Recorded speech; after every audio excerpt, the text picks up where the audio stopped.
This is Optimal Living Daily, episode 826. I Want to Punch Perfection in the Face by Courtney Carver of BeMoreWithLess.com. And I'm Justin Malik. Happy Friday, and welcome to Optimal Living Daily, a podcast with the crazy vision of bringing thousands of blogs to audio for free, sometimes even books. Today's post comes from Courtney Carver, a regular author on this show. And speaking of Courtney Carver, registration for her 2018 course on simplicity is ending in just a couple of days, closing for the entire year. So if you enjoy her content, and really any of the authors I narrate here is worth checking out, come by oldpodcast.com/learn to learn more. But for now, let's get right to her post and start optimizing your life. I Want to Punch Perfection in the Face by Courtney Carver of BeMoreWithLess.com. I don't usually talk about punching things. I'm usually a gentle writer and thinker, but perfection pisses me off. It gets in the way of the best experiences, great creative work, potential relationships, and self-improvement. Perfection reminds us that we are not good enough and that we will never do enough, have enough, or be loved for exactly who we are. Knowing that, I'm sure you understand why I want to punch perfection in the face. When I think about the artists that never share their work because they can't get it just right, the mothers that never ask for help because they don't want anyone to know that they don't have it all figured out, and the couples that never meet because one person didn't have the perfect introduction, I go crazy. Perfection can be paralyzing for some and a minor inconvenience for others, but unless we all agree to punch perfection in the face, we will miss out on so much. 7 ways to punch perfection in the face. Number 1, look forward to pleasing the right people instead of all the people. It's not your job to make everyone happy. Your ideas, words, and actions in life or work will never please everyone. Shift your expectations and intentions and revel in the beauty of offering something that makes one person smile. Number 2, ask for help. You can't do it all, and if you really want to enjoy life, you don't want to do it all.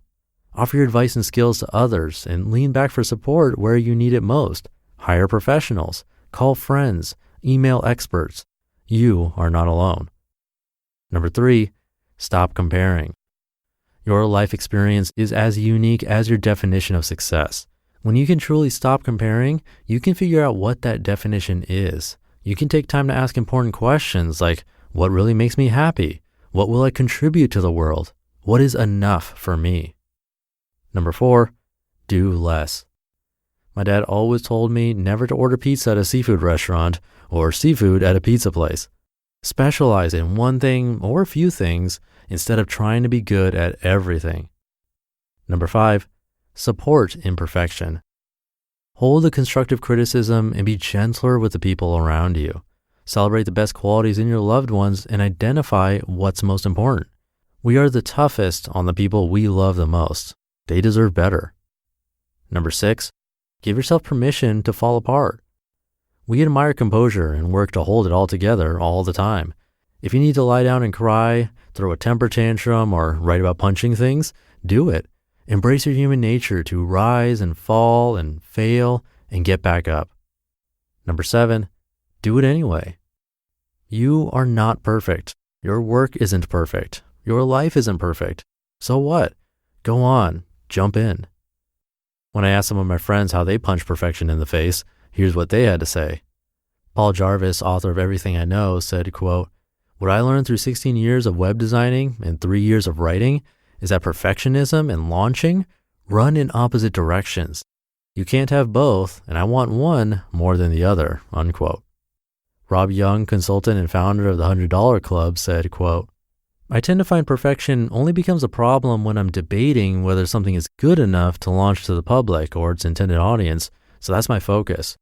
To help me punch it in the face, I remind myself 1% of anything is better than 100% of nothing. You have to put something out there before you can get any return on it. If you're waiting for perfection, then the very desire to do the best you can is preventing you from getting any results at all," unquote. Brooker Berman, playwright and author of No Place Like Home, a memoir and 39 apartments, said, quote, "I don't believe in perfection, honestly. And I'm easier on myself as a writer than I am as a mom or a human. I believe in imperfect work. I believe in sending things out for feedback as soon as they're finished. I err on the side of hasty. But then as a playwright, I'm lucky because whatever I write will go through a development process, feedback from actors, from theaters. I'll get to hear it aloud and refine and rewrite until production. But in general, I think a piece of writing can be imperfect for a time. I wish I could find the same grace in other areas of my life, unquote. Andy Church, consultant turning dreaming into doing at Prolificate, said, quote, I finally punched perfection in the face, or broke out of perfection prison and actually did it. I left an unsatisfying job, started a consulting business, and am writing the book I've always known I could. For years, this idea had languished in my mind on bits of paper and journal entries on my laptop because it wasn't perfect yet. Now that I've let go of the need for it to be perfect, it's no longer an idea. It is reality.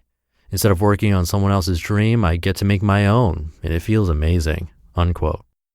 Tammy Strobel from Rowdy Kittens, and author of You Can Buy Happiness, and It's Cheap, said, quote, This is such a difficult question because it's a constant struggle for me. If I don't strive for perfection, I feel like I'm not trying hard enough. In our workaholic culture, the term good enough has a connotation for ineffectiveness. For example, I've been working on a blog post for the last few weeks on car ownership. It isn't done yet because I keep trying to make the essay perfect, and that isn't helping. To combat perfection, I give myself deadlines. I'll publish my post this week whether it's perfect or not. Giving myself deadlines helps curb my perfectionist tendency, unquote.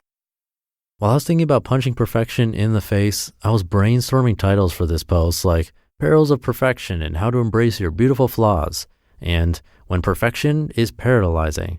They were perfect titles on perfection. Then I remembered I wasn't perfect and called it exactly what it is. I am so grateful that I am not perfect.